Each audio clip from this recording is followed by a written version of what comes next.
कहानी की शुरुआत में हमें एक लड़की को दिखाया जाता है जो कि बाथरूम में नहा रही थी। लेकिन जब वो नहाकर बाथरूम से बाहर आती है तो बाहर कुछ लोग जो कि अपने चेहरे पे अजीब से मास्क लगाए हुए थे वो उसकी इंतजार कर रहे थे। वो लड़की उन्हें देखती है और जोर से चिल्लाती है और इसी के साथ ये सीन यहीं पर कट हो जाती है। अब आखिर ये लोग हैं कौन और उन्होंने उस लड़की के साथ क्या किया, चलिए जानते हैं।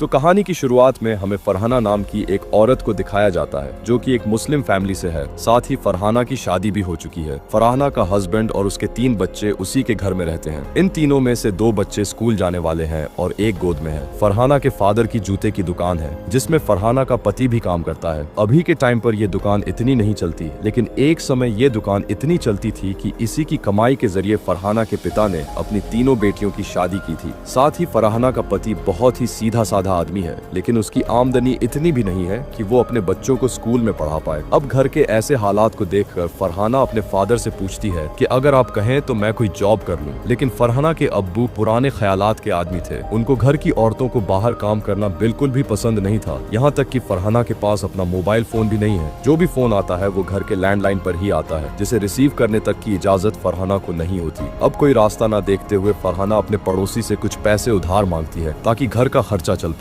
फिर वो करीम के साथ अपने एक दोस्त की शादी में जाती है जो कि क्रिश्चियन है। यहाँ फरहाना सभी को देखकर ये सोच रही होती है कि आखिर इन लोगों की लाइफ कितनी अच्छी है, मेरी लाइफ कब ऐसी होगी। तभी फरहाना को उसकी एक और बचपन की दोस्त मिलती है जिसका नाम नृत्या होता है, जो कि बातों ही बातों में फरहाना की तकलीफ समझकर उसको अपनी कंपनी के बारे में बताती है और कहती है कि कल तुम वहाँ आ जाना क्योंकि मेरी कंपनी में इंटरव्यू चल रहे हैं। फरहाना इस जॉब इंटरव्यू के बारे में करीम को बताती है, जो कि दूसरे दिन फरहाना को लेकर वहाँ पर पहुँचता है। और इस इंटरव्यू को देने के बाद फरहाना जब बाहर निकलती है तो करीम को बताती है कि मेरा इंटरव्यू क्लियर हो गया है। इस बात से करीम बहुत ज्यादा खुश तो नहीं होता, पर वो फरहाना को कुछ कह भी नहीं पाता। दरअसल करीम को ये पता है कि उसके पैसे ना कमाने की वजह से फरहाना को ये जॉब करनी पड़ रही है, लेकिन इसके अलावा वो कुछ कर भी नहीं सकता। इधर फरहाना अपने लिए एक पर्स खरीदती है, साथ ही वो इस जॉब के लिए काफी एक्साइटेड भी है। अब अगले सीन में जब फरहाना जॉब पर जाने के लिए तैयार होती है तो ये चीज उसके अब्बू को बिल्कुल पसंद नहीं आती। यहाँ करीम फरहाना के लिए एक चप्पल लेकर आता है जिसको वो अपने हाथों से उसे पहना भी देता है। फिर फरहाना ऑफिस चली जाती है जहां फरहाना को पता चलता है कि अभी उसको ट्रेनिंग दी जाएगी ताकि वो यहाँ पर काम करने के तरीके को समझ जाए। दरअसल यहाँ पर एक क्रेडिट कार्ड सेलिंग सेंटर है जिसके बारे में फरहाना को सब कुछ बताया और सिखाया जाता है। फिर ट्रेनिंग होने के बाद फरहाना पहली बार डरते हुए किसी कस्टमर से बात करती है। यहाँ वो बड़ी आसानी से उसको सब कुछ समझाकर अपना पहला क्रेडिट कार्ड सेल कर ही लेती है। बीते हुए दिनों के साथ फरहाना इस काम में काफी ज्यादा माहिर हो चुकी है। इस जॉब को करने की वजह से उसके अंदर एक अलग ही कॉन्फिडेंस आ गया होता है। यहाँ की सैलरी और इंसेंटिव से फरहाना का घर तो बहुत अच्छे से चलता है, लेकिन उसके ऑफिस बिल्डिंग में ऊपर के फ्लोर पर एक दूसरा डिपार्टमेंट भी मौजूद है जहाँ पर काम करने वाली लड़कियों को इस जगह से काफी ज्यादा इंसेंटिव मिलता है। साथ ही वो लड़कियाँ कार में ऑफिस आती हैं और उनके पास आईफोन भी है। अब ये देखकर फरहाना का मन भी करता है कि वो उस जगह पर काम करे। इसलिए जब उसकी दोस्त नृत्या भी उसी डिपार्टमेंट में चली जाती है तो फरहाना उसे कहती है कि यार मुझे भी काम दिलवाओ ना यहाँ पर। तो नृत्या उसे कहती है कि तुम जहाँ पर हो वो बिल्कुल सही जगह है, हमारी वाली जॉब को तुम नहीं कर पाओगे, इसलिए जहाँ हो वहाँ अच्छे से मन लगाकर काम करो। अब एक दिन अचानक फरहाना के बच्चे की तबीयत बहुत खराब हो जाती है। दरअसल उसे सांस लेने में बहुत दिक्कत होती है। उसको लेकर ये लोग तुरंत हॉस्पिटल पहुँचते हैं जहाँ डॉक्टर बताते हैं कि इस बच्चे के लंग्स में कुछ खराबी आ गई है, इसलिए उसका अर्जेंट ऑपरेशन करना होगा। अब क्योंकि ऑपरेशन करना तो बहुत ही जरूरी है तो ना चाहते हुए भी लोन लेकर उस बच्चे के ऑपरेशन का इंतजाम किया जाता है, जिससे बच्चे का ऑपरेशन तो हो जाएगा लेकिन ये लोन वापस भी करना होगा। इसलिए फरहाना नृत्या से अपनी इस प्रॉब्लम के बारे में बताकर विनती करती है कि प्लीज मुझे अपने ऑफिस में जॉब दिलवा दो। ना चाहते हुए भी नृत्या उसे अपने बॉस के पास लेके जाती है, जो नृत्या से कहते हैं कि तुम फरहाना को इस काम के बारे में सब कुछ समझा दो। बाकी एक हफ्ते के लिए हम फरहाना का परफॉर्मेंस देखेंगे, जो अगर ठीक रहा तो फरहाना को कंटिन्यू कर दिया जाएगा। अब नृत्या फरहाना से बताती है कि ये काम तुम्हारे पिछले काम से काफी अलग है। असल में ये एक ऑनलाइन कॉलिंग चैट सर्विस है जिसे लोग सिर्फ इसलिए करते हैं ताकि वो लड़कियों से अपनी मन मर्जी की बात कर सके।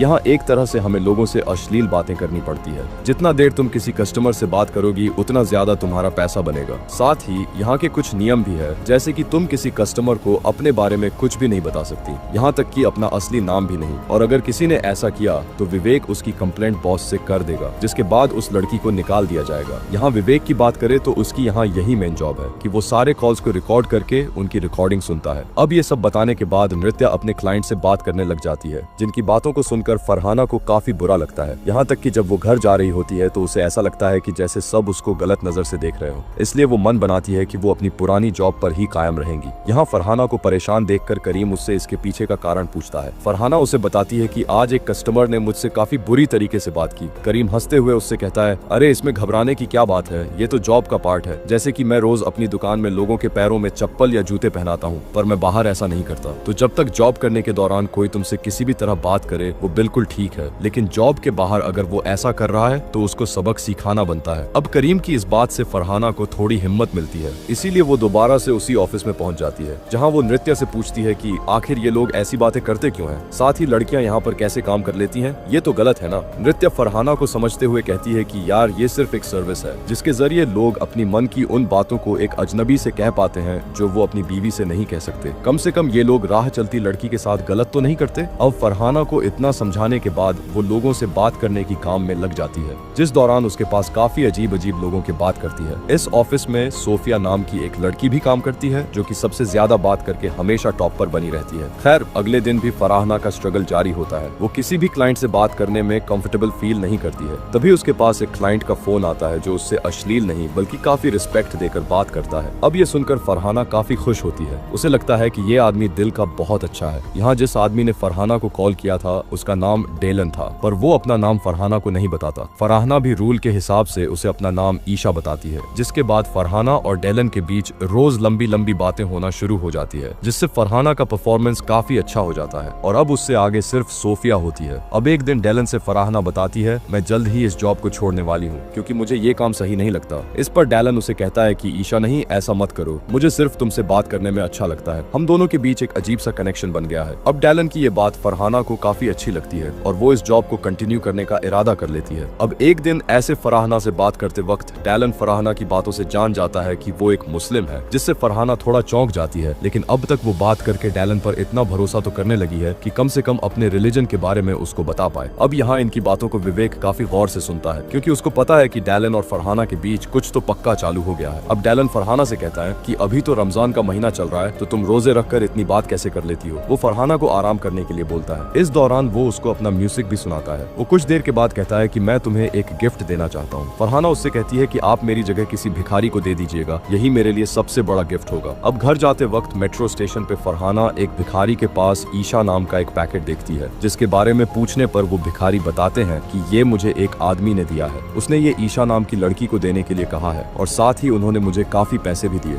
अब ये सुनकर फरहाना जब उस गिफ्ट को खोल कर देखती है तो उसमें सिंफोन नाम का एक म्यूजिकल इंस्ट्रूमेंट होता है, जिसको देखकर फरहाना का चेहरा ही खिल उठता है। वो अब सब कुछ भूल चुकी है। मगर अगले दिन ऑफिस जाने पर फरहाना को डेलन की कॉल नहीं आती है, जिससे वो परेशान हो जाती है कि उसके साथ क्या हुआ होगा। उसे लगातार अलग अलग लोगों की कॉल आ रही होती है, जिन्हें वो कट कर देती है। फरहाना 2 दिन इंतजार करती है, मगर अभी तक डेलन की कोई कॉल नहीं आई। इसलिए वो सोफिया के साथ जाकर अपने लिए एक मोबाइल लेती है। साथ ही वो सोफिया को अपना आधार कार्ड देती है ताकि वो फरहाना के लिए एक सिम ले ले। उसके बाद फरहाना एक न्यूज़पेपर में एक हेडलाइन देखती है, जिसमें लिखा होता है कि एक म्यूजिशियन की एक्सीडेंट की वजह से मौत हो चुकी है, जो कि किसी लड़की से वो ऑनलाइन चैटिंग करता था। अब इस खबर को पढ़कर फरहाना को लगता है कि ये शायद डेलन है। इस बात को वो नृत्य से भी शेयर करती है। इसी दौरान अचानक से फरहाना के पास डेलन का कॉल आ जाती है। फिर वो फरहाना से कॉल न करने के लिए माफी मांगता है। वो बताता है कि मेरा फोन खराब हो गया था, इस वजह से मैं तुमसे बात नहीं कर पाया, मुझे माफ कर दो। फरहाना उससे कहती है कि मुझे तो लगा आपको कुछ हो गया है और इस सबक से मुझे ये तो गई है कि जिंदगी बहुत छोटी है, इसमें किसी को कुछ भी हो सकता है, इसीलिए मैं आपसे मिलना चाहती हूँ। यहाँ उसकी बात सुनकर डेलन सबसे पहले उसे अपना नाम बताता है और कहता है मैं तुमसे कल ईद के दिन मिलना चाहता हूँ, जिसके लिए फरहाना राजी हो जाती है और उससे कहती है कि मैं आपके लिए बिरयानी लेकर आऊंगी। अब उनकी इस मीटिंग के बारे में पता चलते ही पहले तो विवेक ये सब कुछ अपने बॉस को बताने के बारे में सोचता है, लेकिन फिर वो खुद को रोक लेता है क्योंकि वो भी फरहाना की तरह इस आदमी को देखना चाहता है। अगले दिन फरहाना काफी खुशी खुशी बिरयानी बनाती है, लेकिन जब बाहर जाने की टाइम हो जाता है तो तब उसे घर से बाहर जाने का मौका नहीं मिल पा रहा था। लेकिन शाम को घर के सभी लोग घूमने जाने का प्लान बनाते हैं। इसी दौरान फरहाना तबीयत खराब होने का बहाना बनाकर घर से जाने के लिए मना कर देती है। फिर सबके जाने के बाद वो एक टिफिन में बिरयानी पैक करके डेलन से मिलने के लिए निकल पड़ती है। रास्ते में करीम फरहाना को कहीं जाते हुए देख लेता है। वो फरहाना का चुपचाप पीछा करता है। थोड़ी देर बाद फरहाना मेट्रो स्टेशन जा पहुंचती है, जहां विवेक भी मौजूद होता है। वो भी फरहाना की तरह डेलन को देख देखना चाहता है। लेकिन तभी अचानक से फरहाना को नृत्या की कॉल आती है, जो उसको बताती है कि सोफिया अपने क्लाइंट से बाहर भी मिला करती है, जो कि उसको एक होटल के कमरे में लेकर गया, जहां और भी लोग मौजूद थे। वो भी सोफिया के साथ एंजॉय करना चाहते थे।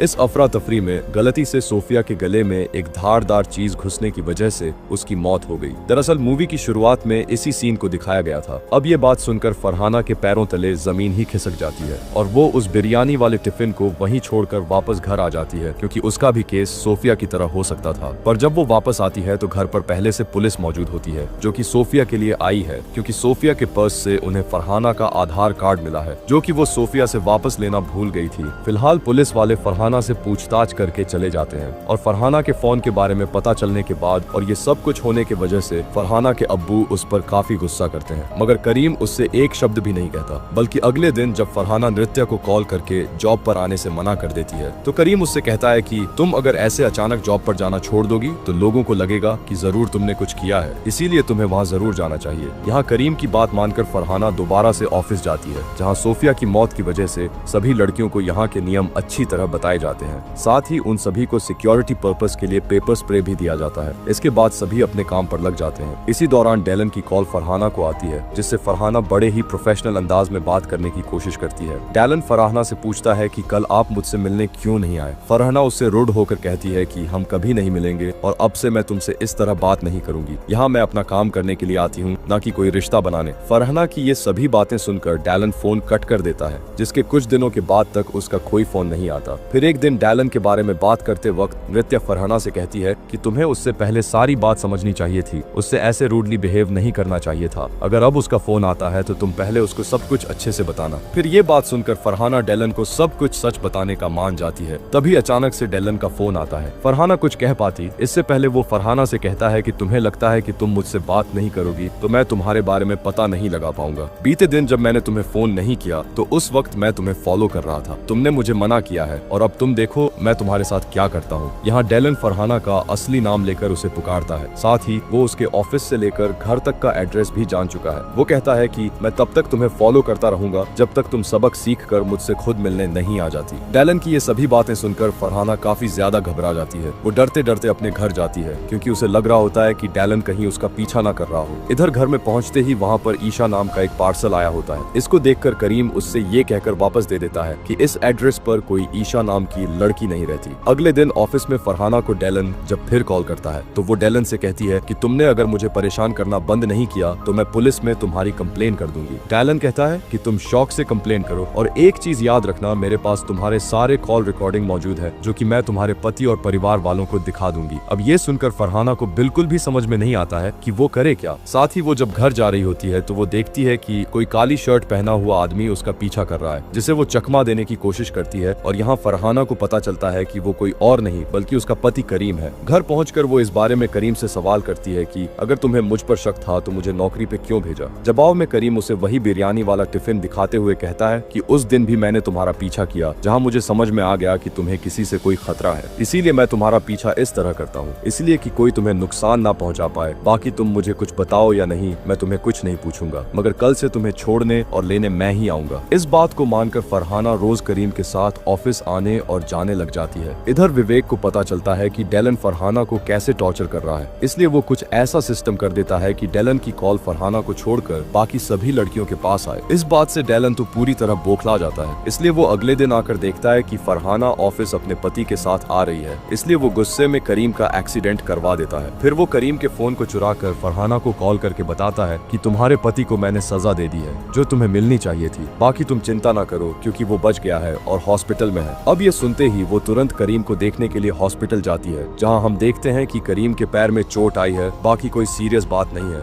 अब अगले दिन फरहाना डेलन का सामना करने के लिए मन बना ही लेती है। वो उस सेनोफोन के जरिए उस दुकान तक पहुंचती है जहां से वो खरीदा गया था। यहाँ से फरहाना को डेलन के क्रेडिट कार्ड का पता चल जाता है, जो कि उसी बैंक का है जिसके ऑफिस में फरहाना पहले काम करती थी। फिर वहाँ के टेक्नीशियन की मदद से नृत्या और फरहाना को डेलन का एड्रेस और फोन नंबर वगैरह मिल जाता है। साथ ही यहाँ फरहाना को ये भी पता लगता है कि डेलन इस वक्त एक मॉल में अपने क्रेडिट कार्ड से शॉपिंग कर रहा है। वहाँ तुरंत पहुंचकर फरहाना आखिरकार डेलन को ढूंढ लेती है, जिस दौरान फरहाना को एक फेक कॉल करके नृत्या फरहाना की उसे पहचानने में मदद करती है। फिर फरहाना अपने मुंह में नकाब पहनकर डेलन का फोन चुराने जाती है, क्योंकि उसी में उसके और डेलन के बीच हुई बात की सारी रिकॉर्डिंग्स मौजूद है। लेकिन इससे पहले फरहाना फोन ले पाती, डेलन उसे पहचान कर उसकी हाथ पकड़ लेता है, जो देखकर फरहाना उसकी आंख में पेपर स्प्रे छिड़क कर भाग जाती है। फिर वो उस फोन के लॉक को खुलवाने के लिए एक दुकान पर जाती है, जिसके खुलने के बाद फरहाना को उसमें कुछ नहीं मिलता, क्योंकि उससे पहले ही डेलन ने फोन का सारा डेटा कहीं और डाल दिया था। अब इस बात से फरहाना एकदम से टूट जाती है, क्योंकि डेलन उसे कहता है कि मैं सारा वीडियो अब तुम्हारे पति को भेज दूंगा, जिस चीज को लेकर लगातार रात में भी फरहाना को टॉर्चर कर रहा होता है, जिससे वो बहुत ज्यादा घबरा जाती है। यहाँ तक कि जब वो करीम के पास जाती है तो उसके हाथ कांप रहे होते हैं और वो पूरी चाय वहीं गिरा देती है। इसी के साथ ये सीन यहाँ पर होता है कट। अगले सीन में हम फरहाना को दोबारा से ऑफिस जाते हुए देखते हैं, जहाँ इस बार वो डेलन से कहती है कि मैं अभी तुमसे मिलने तुम्हारे घर आ रही हूँ। इस बात को सुनकर वो काफी खुश होती। इसी के साथ हमें उस वक्त का सीन दिखाया जाता है जब डेलन ईद के दिन फरहाना से मिलने के लिए वहाँ पर आ रहा था, तो उसने पीछे से एक औरत को देखकर फरहाना समझकर छू लिया, लेकिन छूते ही उस लेडी ने डेलन को एक जोर का तमाचा लगा दिया और इस वजह से वहाँ सभी डेलन को बड़े अजीब तरीके से देख रहे होते हैं। यहाँ उसे अपनी इंसल्ट बहुत महसूस होती है, पर फिर भी वो फरहाना से मिलना चाहता था, मगर वो भी नहीं आई और इसके अगले दिन अचानक उसने डेलन से ठीक से बात करना बंद कर दिया। इसलिए डेलन अब इन चीजों का बदला लेना चाहता था। खैर, इस समय फरहाना डेलन के घर पहुंच जाती है। वो सीधा करीम को कॉल करके कहता है कि तुम्हारी बीवी मेरे पीछे हाथ धोकर पड़ी हुई है और वो इस वक्त मेरे घर पर मौजूद है। मैं लोकेशन भेज रहा हूँ, उसको यहाँ आकर लेकर जाओ। इधर वो फरहाना को देखकर कहता है कि मैं तुमको पसंद करने लगा था और मैंने हमारी पहली मुलाकात के लिए सारी चीजें सोच कर रखी हुई थी। अब इसी दौरान यहाँ पर करीम आता है, जो कि फरहाना को देखकर बिल्कुल भी हैरान नहीं होता, क्योंकि पिछली रात चाय गिराने के बाद फरहाना ने करीम को सब कुछ बता दिया था। यहाँ करीम ने भी गुस्सा नहीं किया और अपनी बीवी की परेशानी को समझा। फिर वो उसको अपनी पहचान की एक लेडी पुलिस के पास लेकर गया। वहाँ से इन्होंने प्लान बनाया कि कल फरहाना डेलन से मिलने के लिए जाएगी। फरहाना भी विवेक के जरिए सबूत के तौर पर वो रिकॉर्डिंग्स पुलिस को दे देती है। अब बाकी था कि बस पुलिस करीम के साथ आकर डेलन को अरेस्ट कर ले। यहाँ पुलिस डेलन को रंगे हाथों पकड़ लेती है, जिससे फरहाना कहती है कि तुम एक साइको हो और तुम अपने अलावा किसी और से प्यार नहीं कर सकते। यहाँ इस कहानी के जरिए ये मैसेज दिया गया है कि खासकर लड़कियों को किसी अजनबी पर ऐसे आंख मुंह कर विश्वास नहीं कर लेना चाहिए, फिर चाहे उन्हें वो कितना भी सही और अच्छा क्यों ना लगे, क्योंकि आजकल भी हमें अपने आसपास ऐसे केसेस बहुत दिख रहे हैं जिसमें लड़कियां ऑनलाइन फ्रॉड और क्राइम का शिकार हो जाती है। तो दोस्तों, कैसी लगी आपको ये कहानी? उम्मीद करूंगा कि आपको ये कहानी पसंद आई होगी। मिलते हैं एक और अनोखी कहानी के साथ।